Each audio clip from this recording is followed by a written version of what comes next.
Amazing stuff in the last video. How to make the press pay attention to your game. Now, guess what? We were talking about the 3 things that actually impact how well your game sells. And we have the infamous Chris Sikowski from howtomarketagame.com. Oh, Hey. you're muted. There you go. Now you're not just muted. Just being quiet here. Just waiting for Indy to finish it off. Let's do it. Yeah, go for it. You're good. Come on. All right. Thank you. I was just like so inspired by that music. I love the new sound. Is that new for this conference? Anyway, I love it. All right. So what we're going to do is 3 things that actually matter when you're marketing your game, like how to do it. Let's talk about it. You want to know? Let's go. Okay. So I get questions like this all the time because I write a lot about indie games and I consult for stuff. So I get questions like this. What time should I tweet? Or should I launch my game on a Tuesday at 10 a.m. or a Thursday at 2 p.m.? You know, seems like a good question. Should I use the indie games hashtag or the indie game hashtag? How many emojis should I actually use? You know what? None of that shit matters, guys. It doesn't matter. This is nothing. All that stuff, it doesn't matter. I'm actually going to tell you what matters here, okay? Now, I don't know if it's lazy or smart, but I'm a big believer of the Pareto principle, which means 20% of your effort is going to cause 80% of your results. It happens all the time, you know, like everything kind of comes down to this, where you work really hard on a few things and they have the biggest results. So I am going to talk only about this 20%. This is the stuff where it's like you could forget most of the stuff that is recommended, you know, that you read about and stress about. Forget all that stuff. We're just going to focus on the 3 things that you need to do, this 20% that's going to have the biggest impact. So let's work on it. This is what actually matters, folks. Okay, let's do it. You can stop worrying about how many emojis you have to put in stuff. Okay, so here's me, game marketing blogger. I work on this site called howtomarketagame.com. I call myself a Steam social scientist because I like to study how people buy games. I've interviewed them, watched them buy games on Steam. And then I am a consultant for indie publishers, individual indies, small teams, big teams. I get to see a lot of stuff. I see how your games are performing on Steam and what's selling, what's not. I'm only focused on Steam, a little bit on consoles, but not much. And then, but Steam is my game. So let's talk about if you're making a PC game, how to do this. A lot of the stuff just comes out of my talks. You know, I've given 3 GDC talks. I got 2 this year coming up. So if you're in GDC, look me up. I'll include my email address at the end. So if in GDC 2022 you want to meet up, we can make that arrangement. I have the site called How to Make a Steam Page. It's totally free. Tells you how to make a Steam page. I told you I like to help people on Steam. So here's the basics of how to make a Steam page. Just go right there, howtomakeasteampage.com. Free class, totally free class. Okay, and then this is my blog, howtomarketagame.com/free. I give a newsletter every week. And then this is my book that you get for free. That's the free part on the /free. So let's get into it. What are the 3 things that actually matter? So there's 3 things: genre, visibility, and friends, because friends are what make the journey worth it. So we're going to go through each one of these 3 in this presentation. I'm going to tell you what actually matters. Most of the stuff you can forget and not even worry about, except for these 3 things. These are the 3 things that actually matter. Okay? All right. So number 1. Genre. Let's talk about it. It is so important. Every indie says, I want visibility. Everyone, they're like, I need the visibility. Let me tell you a little story why visibility isn't the number 1 thing you should worry about. It's actually genre. Okay, so you know these Steam festivals, this game festival. If you know, they're big. This is where you get most of your wish lists, okay? And I had this friend of mine, and he figured out a way to get his game permanently pinned right here on the very front page of one of these festivals where you get thousands of wish lists. He got his game pinned right there. Now he makes great games, really fun games, but they're quirky. They're indie with a capital I. You know, they're not your typical run and gun shooters. The colors are really indie style. It's an indie game. But he got his game pinned to the front of the Steam festival. Like, this is like the most visibility you could possibly do. And I did a survey where I surveyed as many games that got into this festival. And guess what? Here's the visibility metrics. This is number of impressions. Notice there's so many impressions. Google Sheets went to scientific notation. That's how much visibility some of these games get during the festival. That's his game right there. Number 1, uno. That's my number one, uno. I took a lot of Spanish, but numero uno. Number one, right up here, is his game. Look at all that visibility got. More visibility than any other game I surveyed by far. All right. But remember, he's making an indie-ass indie game. You know what an indie-ass indie game looks like. So I said, okay, well, how many visits? Now, an impression page got viewed. How many people were actually interested enough to like click his capsule image and go to the next step? So let's take a look at that. This is the next slide. Boom, right there. So this is the number of page views. And this page views indicates that somebody was interested enough to click the image and they went to your page. As you can see, the bars are the same. So each bar is a game, and I didn't resort them every time. So here's his game, number one with visibility, but then the actual number of page views dropped dramatically. And you'll see that these two games are actually the same. The next two down maintain their views. And what this means, here's kind of the explanation here, is these other two games were like Steam games. They were like super strategy, hardcore, like guys in armor and blood on them. That's like a typical Steam game. And so they had tons of visibility because they're an awesome Steam game. And a lot of people clicked on the image because they're an awesome ass Steam game. But if you've got a game that's just not quite to the taste profile of what Steam's looking for, it doesn't matter if you pin yourself to the front page of Steam forever. If they're not interested in your type of game, they're just not going to view your page. It isn't about visibility, folks. It's about the type of game you make. So if you're saying, oh, Steam just doesn't give visibility anymore, it's probably because you're not making the right type of game. So let me kind of drill into this, okay? You can't convince somebody to like something they wouldn't otherwise. Like, marketing is not brainwashing. It's not like we can inject into people's brains like, you will like this game. I wish we could. That would be so cool to have that power, but we can't. Basically, marketing is finding people who already like a thing and finding that audience and saying, you're going to like this thing. It's just like this other thing that you like. Here it is. It's finding your audience and then giving them what they actually already want. Okay. And that's where genre comes in. And here's kind of what you got to think. A lot of indies tell themselves, if I just make a good game, people will come, which kind of is true. And the way I like to think about it is, imagine you're a tailor and we make the finest suit, finest fabrics, finest tailor. Look at those tailors' hands, precision, excellent stitching, such good fit, like the highest quality, the best quality suit you could possibly craft from these artisans. Like, they're artisans when they put the tape measure around their neck. You're like, whoa, that guy's serious. But guess what happens? What if you used all that craftsmanship to make this? Like, this suit is totally out of style, but you have to be aware of the trends. So even if you have the finest cloth, the finest stitching, if it looks like this, nobody today is going to buy this. I mean, a few people will, but come on, look at this. So you really have to be aware of the style of game. So even if you make a really fun game with good graphics, if it's not in the style that people want, they're not going to buy it. And that's what you have to be aware of when you look at Steam. So this is an analysis of all the games on Steam. I just picked out some of the most popular genres. And I counted up using the tag system, because every game has to tag themselves, how many games have been released for each of these major genres.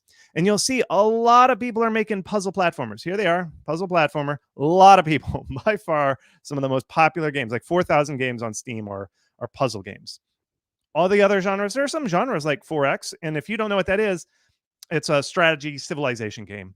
Not a lot of people make these games, okay? But what I did next was I used an estimate of how many people bought each game based on the tag, these tags, and I graphed that too. Here's that. So this median earning is this red line. And you'll notice the most people make puzzle platformers, but most shoppers are not actually buying them. They don't actually make much. These other games like 4X, building, RPGs, city builders, not a lot of people are making these type of games, but a lot of people are buying them. There's a real mismatch between what people are making and buying. And this is what I mean by the style of clothing. A lot of people are making kind of outdated clothes for a market that really wants a different type of suit. So it doesn't matter if you're making the highest quality pixel art platformer. It's kind of out of style on Steam. So it's not really make a good game and people will come. It's make a good game respecting current trends and people will come. You really have to make a game that's aware of where the marketplace is. What are people interested in? What do people want? So what are the equivalent of the suit that's nobody's really buying anymore? I mean, if you want to show up to GDC looking like this, I would totally commend you, but I guarantee you I'm not going to see many of these people. Maybe Jay would wear this. Okay, so these are the genres that I consider difficult. These are the ones that are kind of like this suit. Multiplayer. I know, yes, multiplayer very popular, but at indie scale, it's very hard. It's hard enough to get one person to play your game. It's really hard to get like 10 people simultaneously to play a game so they can play against each other. Multiplayer games are very, very, very hard to do at indie scale. Yes, the most popular games like Epic's, Fortnite are super popular, but remember, it's Epic. Their name is literally Epic. They're huge, so they can do it, but it's really hard to do multiplayer at an indie scale, especially for your first game. Okay, arcade games, they're just too simple. Steam players like deep games. Shmups, they're just not popular. People don't really like shmups on Steam. Platformers, it's a way oversaturated market, and there's a limited player base, so you have to invest a lot to get your platformer to do very well. Puzzle games, streamers are a big way of how games get marketed, and streamers don't really like to play puzzle games because they get stuck, and then they look dumb, and then they got dead air. And the one thing streamers love to do is yell at you about like, whoa, I'm doing this thing. But if they're yelling at you and you're stuck on a puzzle, they're just going to be like, oh, I'm confused. And then they're backseating from the audience, and they hate that. So streamers hate to play puzzle games because it's just doesn't stream very well. VR has a very small player base. It's hard to get much traction on VR. Match 3, there's no player base for Match 3. Match 3, you add that in there. That's mostly mobile. If somebody's going to play Match 3, they're going to play it on their mobile phone. If the Steam audience just doesn't like Match 3. Couch co-op is hard because nobody puts a couch in front of their PC. So couch co-op games just don't do well. I know when you show your game at a festival, people love it because you have put the couch in there for them. But when they get home and want to play with their friends, they got to drag the couch around to their PC. They got to get all the remotes. They might not even have all the controllers ready. That's too much work. Of course it works well at a festival because you've done all the hard work, but that hard work of dragging that couch over is not done. So couch co-op is very hard to do on Steam. Those don't sell very well. So I know you're going to say, yeah, but what about Celeste? It's a platform and it did super well. Yes, it totally did. But remember, these are Survivorship, the Bias, the game where it's like, yes, one did survive and it is hard, but I like to look at the medians over time, the big numbers. Yes, couch co-ops don't typically work, but Overcooked did pretty well. Yes, but it's Survivorship, the Bias, the game. Yes, a couple did, but if you look at the long term, the median sales for each one of these genres, platformers and couch co-ops, they just don't sell very well. They just don't. It's very, very, very hard. And these are the lucky lottery winners. They're just lucky. And I don't want you to spend years on a lottery ticket. I want you to spend years on a game that does pretty well. Okay. So I know I'm all negative. So as my dad always said, bring solutions, not problems. Here's the solutions. These are genres that actually do pretty well on Steam. So I'm just going to kind of read through some of these. RPGs, mostly CRPG style, but JRPGs do okay. 4X, base building, city building, colony sim, roguelike, light, whatever your preference is, deck builders, simulation, survival craft, Metroidvania, first-person shooters, farming, visual novel, horror, turn-based strategy. This visual novel and horror is a very exciting development. So if you really like narrative games, they actually do pretty well, partially because the development time behind them is a little less. So if you keep on a tight schedule, you get your narrative out there, you can actually do pretty well with some narrative-based games. But in general, Steam likes these very like endless content generators that are these systems-based games. It's good for indies because we don't have to make as much art because, it's not like somebody just runs by this thing one time. With these building strategy games, they see the art assets a lot because they're constantly building things. They keep interacting with it. The game is randomly generated, so there's a lot of content. These are the type of games that Steam really, really likes. If you want to take a screenshot, do it. This is what Steam likes. They love deep games with endless content. That's the basics of what Steam loves to see. Okay? So really respect the genres that Steam wants. And this is kind of going back to the thing where, okay, yes, this one type of game did, yes, Celeste did well, but if you look overall, the median sales for each one of these genres, compare this, a colony sim, which is one of the favorite genres of Steam, these deep building games where you're constructing a colony, median earnings is $44,000. Median platform is $1,000. So I know it's like, yes, you can name a couple platformers that did well, but if you're going to place your bets, I'm going to place my bet on a colony sim before I'm going to place a bet on a median platformer. Okay, I always show these graphs, and then the next question is, yeah, but it's going to change. It's going to change. But for PC games, it really hasn't changed. I mean, one of my favorite games was SimCity 3000 back in the year 2000. Yes, that's confusing. But City Builder has been popular for years. These are some of the best games. Sold very well. Timberborn in 2021 sold very well. City Builders have been popular forever on PC. 4X. I used to get carpal tunnel syndrome from playing Civ 2 when I was 16 years old for such a long time. But guess what? The Civilization games still sell very well. 4X is still one of the most popular genres. Survival Craft, one of the newer genres, kind of came out with Minecraft 2009, but still super popular genres all these years later. Very popular. My basic thing is, if it's been popular for 10 years, it's going to be popular for another 10 years. So you got time. You have time if you focus on these deep building type of games. That's what Steam really likes. That's what they want to see. I kind of like to kind of say, like, think about your genre as like those hurricane predictions. You know how they have what they call the cone of uncertainty? This is like, okay, you're looking at development. Where is the game industry going to be in 2 years? And I can tell you, like, if we look back, yes, strategy games are very popular, and you can kind of trace what about the games are popular. Are people going more into space? And so you can say, oh, okay, we're going to get the most spacey version of the colony sim, or just kind of see where the trends are going and try and analyze where it is. And this is where the fun of making games is you get to see, like, okay, yeah, I know this industry better than anybody. I can see that this is going to go this direction. So let's build our game in this direction. So when we actually launch, we're right here. You are trying to use your brilliant analysis of how the industry works to analyze and anticipate where this industry is going.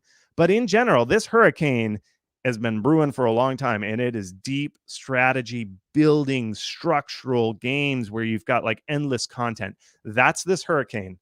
This is a big one. So focus on this hurricane and try and predict where it's going.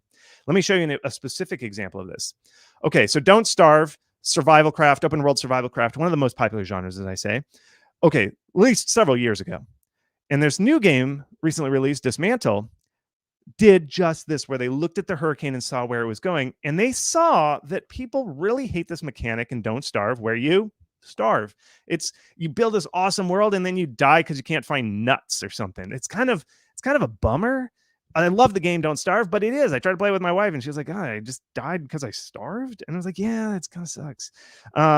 So it's not as fun. And what Thrive did is they saw the hurricane. They're like, you know what? I think people are kind of sick of the starving mechanic. And they turned that into a selling proposition. If you go to the Dismantle Steam page, look what they said. There's a whole section that says never starve. And they specifically call out, you will never die of hunger in our game. They said, everybody hates the Don't Starve mechanic where you starve and die. We got rid of it. You can still build your awesome base, do all that kind of survival stuff, but you're not going to starve. That's the stupidest mechanic.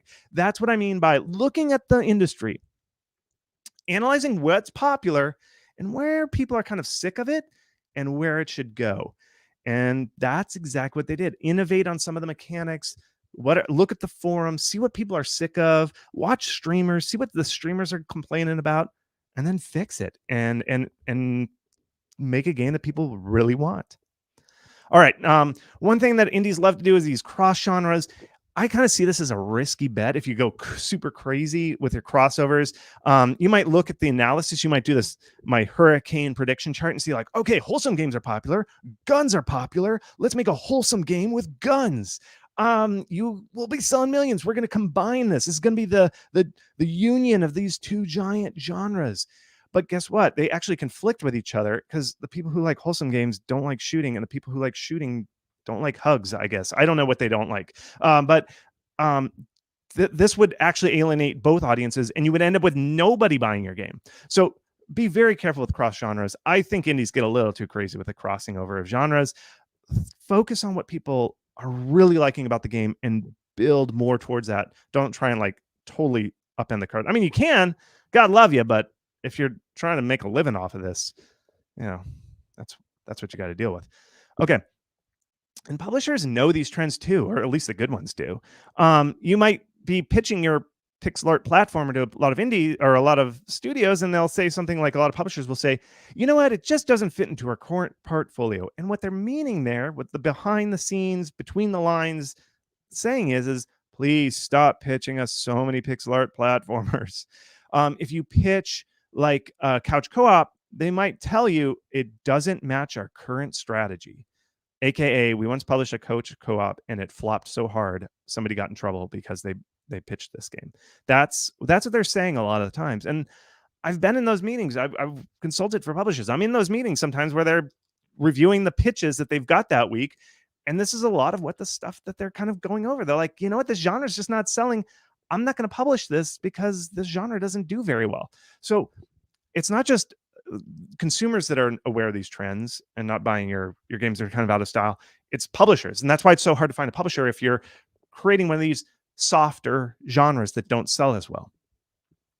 The other thing that really impacts, and it's kind of a hard lesson to learn, is graphics really do matter. I know it should be about the gameplay and the richness of the game and how complicated it is, but graphics sell. It really does. So, for instance, your capsule art, hire an artist to make a good capsule. Like, all these capsule arts are so good looking. You got to hire a good capsule artist. It'll make you a great one. Don't make it yourself. Unless you're a professional illustrator, hire somebody. It's not, these typically run about $250 to $1,000, but it is worth every penny. More people will see this little square called a capsule on Steam than anybody else. It is worth the money. And also, hire an artist to make the text. Don't do this in MS Paint where you like this. Look at how cool that text looks. That looks really good. This white text on the background, really simple but beautiful. All this text, like white on a capsule, is like the most popular thing right now. But hire a good artist to do this. Don't do this yourself. Don't just take a screenshot of your game and use that as your capsule art. Don't do that. Hire an artist. People can tell. Your art matters. It really sells. Okay? Really matters. This is 20%. And speaking of graphics, you have to have the graphic style that's in style. Just like that suit. Grimdark is huge on Steam. In fact, as much Grimdark as you can make it. And Grimdark is bloody, dirty, dark, and then magic spells are yellow. This is Steam loves this stuff. I know they should be getting tired of it, but they don't. Steam loves Grimdark. Even sci-fi is basically Grimdark with laser beams. It's like dark and gritty, but stuff glows. It's just like Blade Runner. You know how anytime you want to make something futuristic, you just put a light on it? That's basically sci-fi. So just take Grimdark and put lights on stuff that doesn't normally have lights, and that's basically sci-fi art style. That's art direction in a nutshell. But anyway, that's what Steam likes. Now, there is wholesome. Wholesome games are very actually viable at this point. It's really a neat genre that's come up. Wholesome games are pink, pastel colors. That's the trend right now. Understand what the trend is right now. And yes, it'll stay this way for a couple more years at least. Analyze a hurricane. But really popular selling wholesome games are basically this color palette. And these color palettes really show the type of game. Like if you were to make Valheim in a wholesome color palette, nobody would buy that. These genres really do have color palettes, and you have to understand. But if you're making a dark game, it's really got to be grimdark. This is the graphic style that Steam expects. I know it's sad. Now, pixel art. I'm bad at. I always bag on pixel art, even though I make pixel art games and I love them. I grew up in the 80s and the 90s. I love pixel art. It is so hard to stand out in pixel art. Reddit, all the places where you promote, they really like 3D games with really high-end graphics. Pixel art is really hard to sell. Now, I know you're going to say, well, what about these games? These are really good selling pixel art games. But the graphics of pixel art to get at this level has to be like heart-stoppingly good. It has to like stop you from scrolling and saying, what is this? And you look at the styles of these, and this is just like so cool. Like it's a giant tree with an eye that's bleeding. This is death trash. This is webbed. This is blasphemous. Little art fact. This is the Arch Cordova, the Mosque of Cordoba.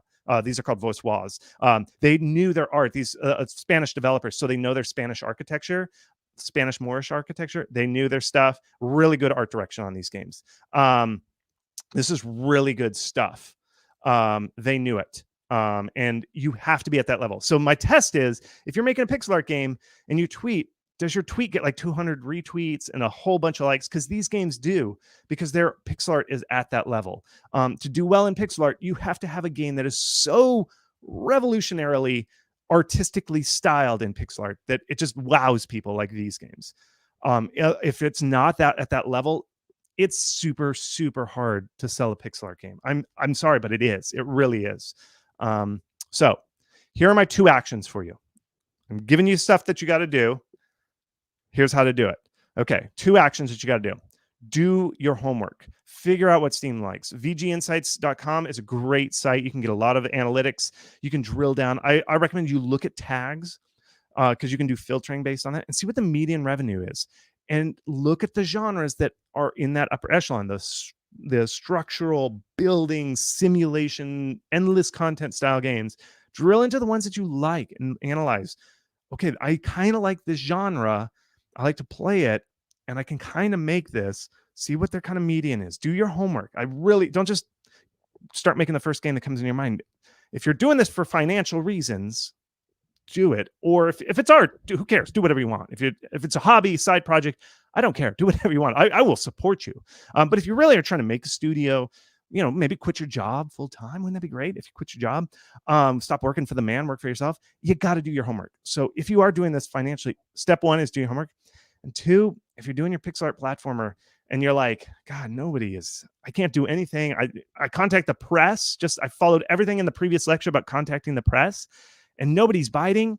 All right, cut your scope, cut it down. It's a pixel art platform. It's probably not going to sell very well. Cut, get it out as fast as you can and start on your next game. It's not every game has to be a hit. And if you're stuck in a pixel art platformer, don't say, I bet the trick is if we add 6 more months of project time and we double the amount of levels, that's what's going to sell. It just won't. If people don't like a pixel art platformer with 10 levels, they're not going to like more of it. It's the old, oh, this food is terrible and in such small quantities. I'm sorry to be honest, but pixel art platformers just don't sell very well. So those are your 2 actions. All right. Step 2. This is the second thing, that 20% that's really going to push your game forward. Visibility. Everybody wants visibility. Here's how to get visibility for your game.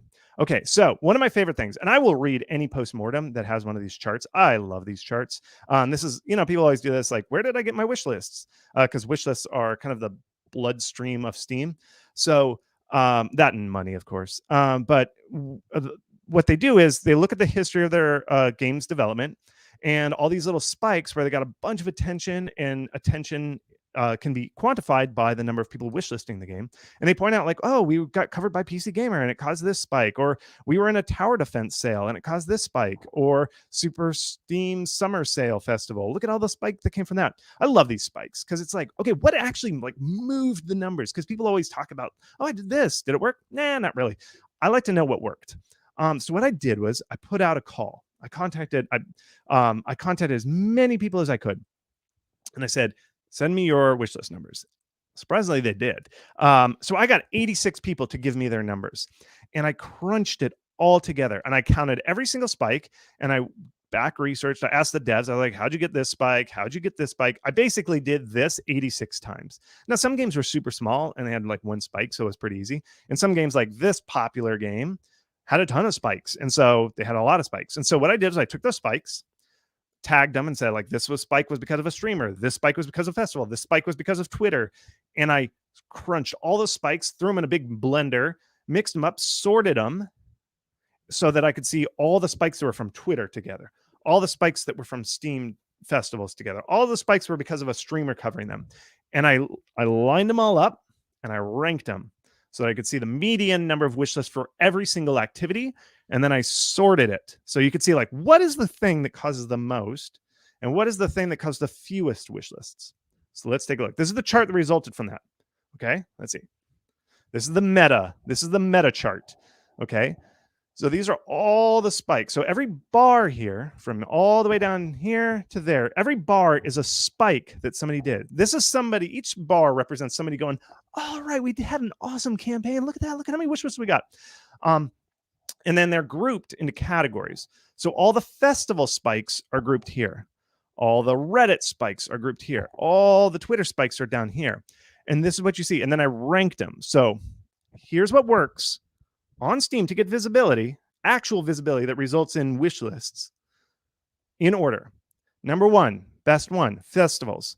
Number 2, and this is a new one, TikTok. Number 3 is streamers. Number 4 is Reddit. 5 is press. Number 6 is Imager, but Imager is kind of dead now.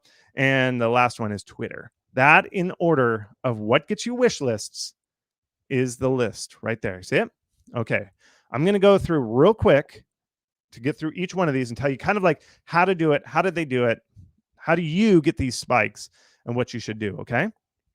Now, one of the things that anytime somebody hires me, I say, okay, what'd you do? How did you do your marketing? Like what's working, what's not? Usually they come to me because stuff's not working. I say, okay, so it's not working. What have you been doing? And they go, I contacted the press and I'm doing Twitter. And I'm like, oh, okay, well, the 2 things they do the most of are the kind of on the lower end of the scale as far as where wish lists come from. And this is very telling. This is what I'm talking about with this talk. The 20% that causes the 80%. A lot of people are doing the 80% that causes the 20%. They got it backwards. So let's focus on the stuff that actually works. That if you're doing a part-time job, you're working all day, making games at night, what is worth your time? So let's go through it, okay? All right. Again, I want you to spend 20% of your effort to get 80% of the results. So in order, most effective way to get wish lists to the least. Let's get it rolling here. Okay. But before I do, there's going to be somebody that's going to say, well, Godwin's law. If you talk about wish lists too much, the measure becomes no longer meaningful. So why do I care so much about wish lists? Okay, first, they show intent. It's the last line before somebody buys it. Now, you might send out a super juicy meme on Twitter and a lot of retweets and likes, but it's not about your game. So if somebody retweets it and we talk about visibility or impressions, that doesn't really matter if nobody goes back and wishlists your game or is interested in your game. They just retweeted because they thought it was a funny cat meme or something. So a wish list will tell you, like, this person's actually interested in your game. It's a standard metric, so I can compare, a like from a tweet does not compare to a TikTok like versus a share on Instagram versus a YouTube subscriber. Like, those are all different metrics depending on the different platforms. But a wish list is standard. It's like whatever you do on all those different platforms, they all end up as a wish list. Okay. And I can compare wish lists. Wish lists are part of the same platform where you buy on Steam. So, if you're on TikTok, early TikTok didn't work very well because I think it was mostly made up of like kids in junior high school dancing, but now TikTok has grown and gamers are on TikTok now. And so TikTok works better because the Steam audience is on TikTok. So that's why I like wishlists. You're actually making sure the audience is actually interested in Steam games, and it correlates to success of the game. Not perfectly, but it's the best we got. There's no other metric that we can better correlate to sales than wishlists. And I'm totally honest. It's not perfect. I'm not saying wishlists are the perfect thing, but they're pretty damn good. They're also functional because when somebody wishlists your game, they get an email when your game is released or it goes on sale. So there's a functional component to wishlists. Okay. So I know it's not perfect. I talk about wishlists a lot, but I totally say that there's not a perfect thing. I wouldn't plan my taxes based on how many wishlists I got. Okay. All right. So let's go in order. Festivals are number 1 with a bullet. Typical expectations on the high end, we're looking at about 5,000 wishlists to 6,000. We're talking big numbers. Festivals are where it's at. There is no activity that does as well as festivals. It's just blowing the doors off right now. And I'm talking virtual festivals. I'm not talking the physical ones where you have to set up those goddamn booths and like make nice to people, because you can only talk to like, how many, 50 people a day? There's no way you can talk to 5,000 people in a day. Look at that. 5,000 wish lists for one festival. So wonderful. A medium is about 2,000. On the lower end is about 200 to 400. So this is very important. And the reason sometimes you do better than not is the festivals are ranked. These pages are composed by people. They're curated. Festivals are curated. You apply to them. And if you end up at the top of the festival, you get a lot more wish lists than if you're kind of crammed at the bargain bin section at the bottom. And you can apply for these festivals, when your game's in development, after it's launched. It just depends on the festival. There's one like launching every single week. This one's the Mix. This one's Tiny Teams, the official Steam Next Fest. These are big. So where do you hear about these festivals? I got you covered. So my personal Discord, the howtomarketagame.com/Discord is how you get there. It'll get you to an invite. Just head on over there. We created a channel called Event Reminders, and there's a very smart bot created by our community that just goes through a database that we created, and it'll remind you a week before the festival applications close that a festival is coming. You got to apply, and then a day before the festival applications close, it'll send you another reminder. And typically, festivals will have about a month or 2 months before the festival starts. They'll have a call for applicants. You apply, and then they curate you. It takes about a month to say like who's in, who's out. They'll send you an email that says, sorry, you weren't in, or yes, you were in. And then the festival starts. Okay. So it's typically you get an alert about a month ahead of time before the festival starts. So you just got to stay on top of them. This indiehouse.org/festivals. This is curated by a bunch of indie studios. Acapara Games is pretty much headlining this one. And it just keeps track of all these festivals. It's a website. You can sign their mailing list and they will send you an email. So I recommend you sign up for both my Discord and this, just to make double sure. You'll see the same festivals. We're reporting the same ones. It's not like they have special ones that I don't have. We try and keep on top of this, but it's just a double belt and suspenders way of keeping track of which festivals are upcoming, which ones you should apply for. On our How to Market a Game, we also report whether we think it's worth it, based on past performance. Sometimes you do have to pay a little money. Sometimes they're free. Sometimes they're about $100. Sometimes they're $500. There's one that's like $1,000. But let me tell you, they're worth it. You get so many wish lists from these things. I would pay it, assuming that they have a Steam page featuring. If it's just like, we'll put you on our website. Do you have Steam featuring? No, we don't. But we have this really good website that's not worth a penny. I would still apply for that festival. It's better than nothing, but I wouldn't pay for it. So keep an eye on that. Okay, next is TikTok. TikTok blew up about 2 months ago. I would not have had this slide, but all of a sudden, I don't know if TikTok just turned the visibility dial up for us indies, but something's cooking over there. And all of a sudden, these TikToks are getting like super viral 10,000 for a single TikTok. This little silly TikTok, which is just a re-edited trailer with some cool music, got 10,000 wish lists from this one TikTok. It's amazing. This one here got about 3,000, I think, for just a really funny little meme about their UI dating simulator, non-dating simulator game. It's called, this is TikTok. This is what it is. So we're looking at medium hit, 1,000, 3,000, 10,000 is super viral. It's worth it. Now, TikTok, I can't give you too many tips. I've never ticked a talk before, but it's pretty good. I can't tell you, but look, research, you got to be kind of funny. It's a lot of trial and error, and it takes a little bit of time, but you can get some real numbers if your game is it's got to be kind of a funny game, but you don't have to have as high-end graphics to do well on TikTok that you might on like a Reddit or something. And we'll get to Reddit. So let's try TikTok, play with it. I'd say give it 3 or 4 months to kind of get your TikTok legs, your sea legs, to kind of figure out how it works, and then go for it. Roll with it. TikTok's worth it. Okay, streamers, we all know that they're there. Okay, so what I typically see with a Northern Lion, somebody biggest streamer, we're talking 8,000 wish lists if they play your game on stream. 8,000 wish lists if it's a pretty good game. Medium is like if you get covered by Soda Pop, and we're looking at like 2,000 to 3,000 wish lists. Splattercat will get you anywhere around 300 to 1,500. That's what I'm seeing the numbers from people who submitted their wish lists. And just submit your game. This is why I recommend getting a demo up. Here's a story of how one developer, Artur, who's making Jupiter Moon's Mecha, put a demo live, just kept it up, didn't just like do that thing where you put it up for a festival, pull it down. He kept it up for a long time. He was just so happened to be on Splattercat's Discord, who's a really good streamer. He was just hanging out. He noticed one of Splattercat's like community members just said, hey, this game Jupiter Moons is pretty good. And then Arthur spoke up. He's like, hey, that's me. Hey, that's my game you're mentioning there. Splattercat saw this positive, wholesome interaction, and Splattercat said, that looks awesome. I'm going to cover it the next time. So he covered this game, got him 1,500 wish lists. That's how you do streamers. Be nice. wouldn't the world be much better if everybody was just a little bit nicer? All right, so just be nice. Hang out with these streamers, join their networks. Don't just spam on the minute before, like a week before your game launches. This is Jupiter Moons isn't coming out for a little while, so keep your demo up. Keep reaching out to streamers from beginning to end of your demo being up, way long time. You never know when the streamer is going to cover you, so keep at it. Be active in the community. Don't just spam them. Really join in. So focus on the bigger streamers that are in the 500 to 1 million range. Join the community. Keep interacting with them. Find the ones that play your type of games. Don't just grab somebody who only plays like Call of Duty. They're not going to play your weird ass indie game. You got to find the right audience.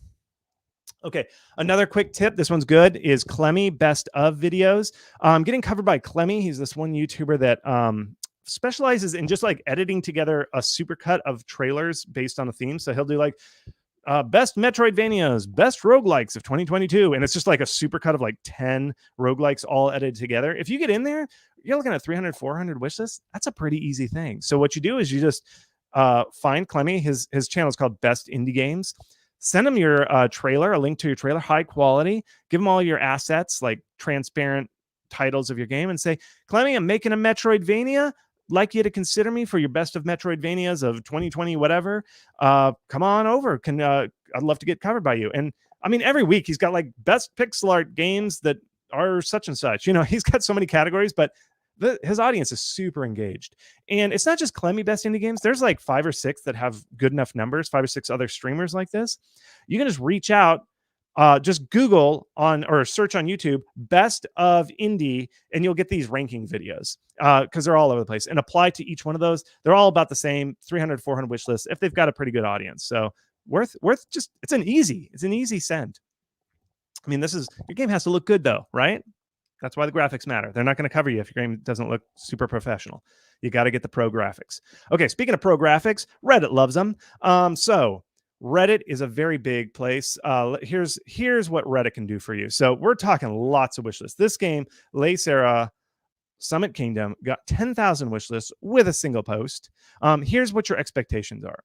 So on the high end of the scale, if you're Le Sera, which is a beautiful looking game, high-end graphics for Reddit, 10,000 to 4,000 wish lists, but you got to post in the big channels. We're talking the R Gaming, R Games, PC Master Race. These are the biggest gaming subreddits. And the reason they're so popular, the way you can get to 10,000 wish lists from a popular post on there, is they have so much gravity that they can actually push your post up to r/all, and then like a billion people see your post.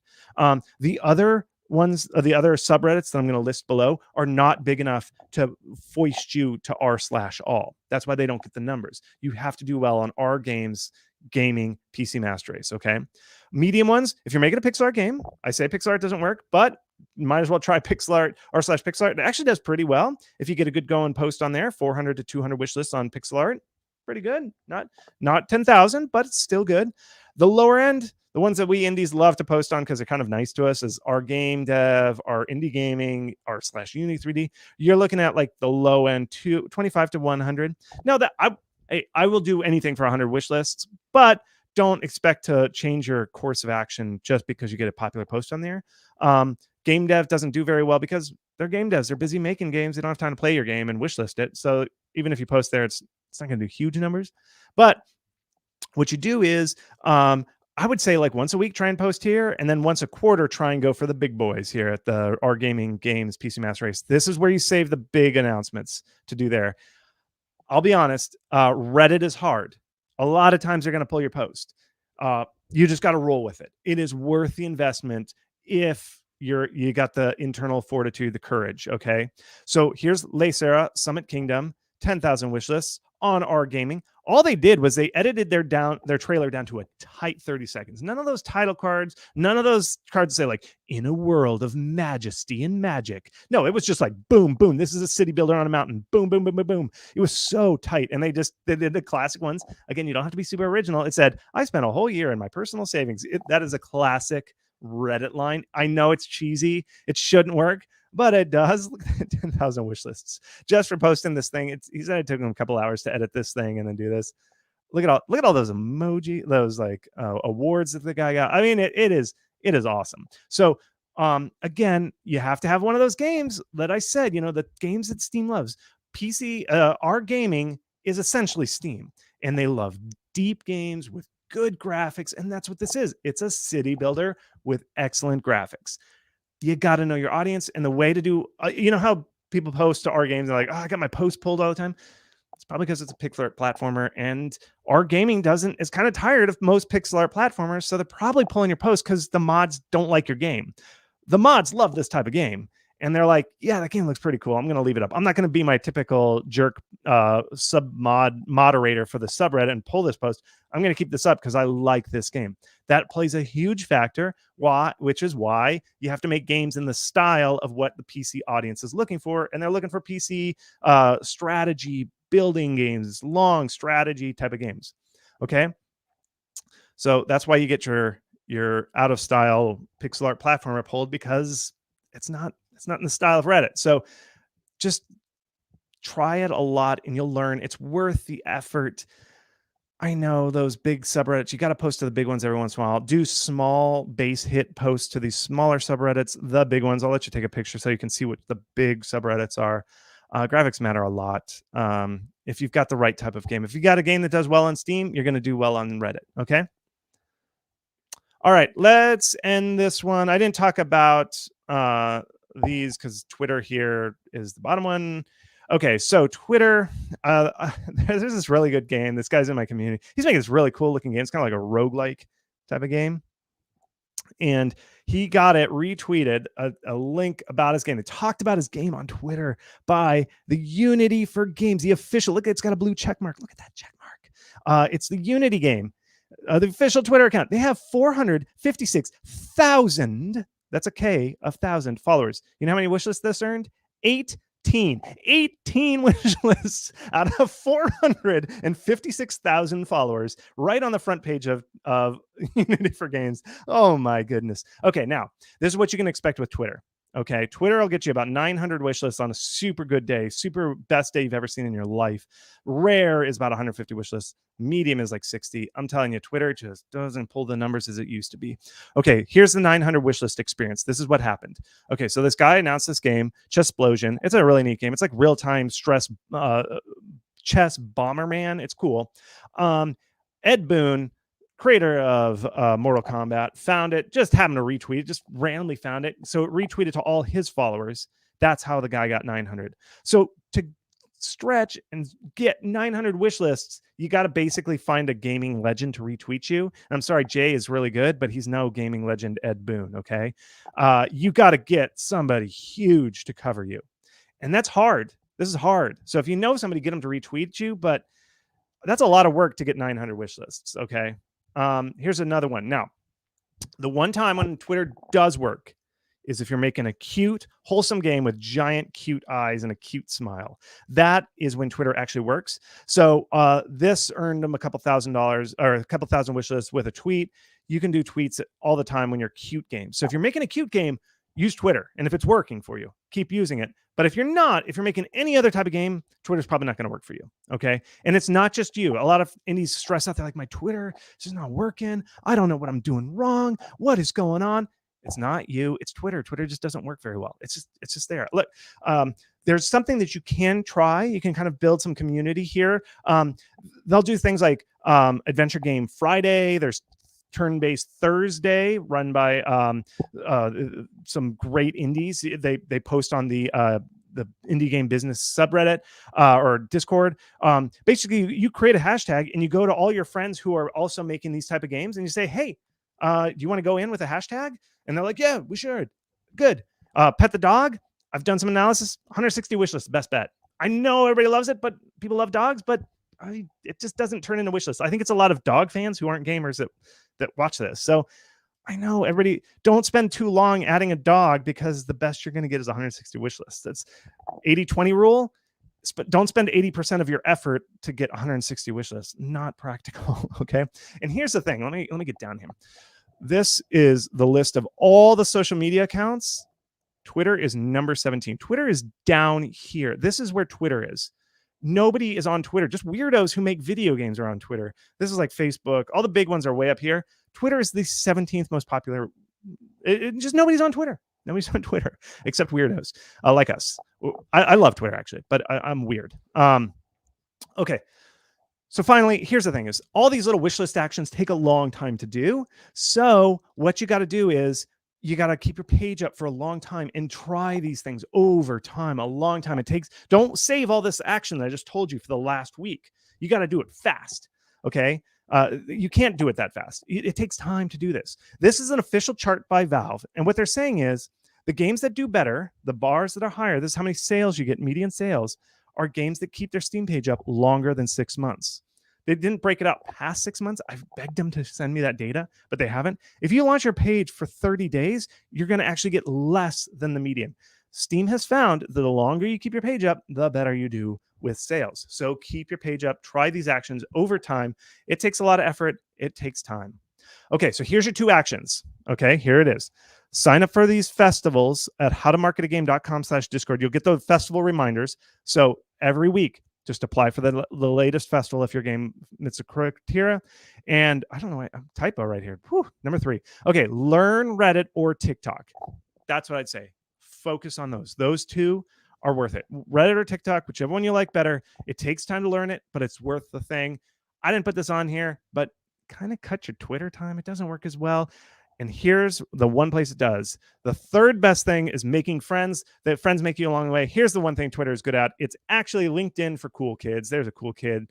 Twitter, I don't know. Indies hate LinkedIn because I don't know, sales or something. I don't know. But Twitter is LinkedIn for cool kids, where you find collaborators. This is how you organize things for like these festivals. You find out about festivals on Twitter. You get to make friends who will let you in. So this is a festival that went on for a publisher, and they just said they created a section for their friends, and then everybody who was friends with this publisher, even though they weren't published by this publisher, because they were friends, they actually plugged them in. This is free traffic because they were friends with the publisher. Make friends, be cool. Don't be mean. Don't be a jerk. And then if you make really good connections, this is this game, Samurai Gun 2. They're friends with the Among Us crew. And they asked and they said, can we put one of your, Among Us crew members in our game? And they said, yeah.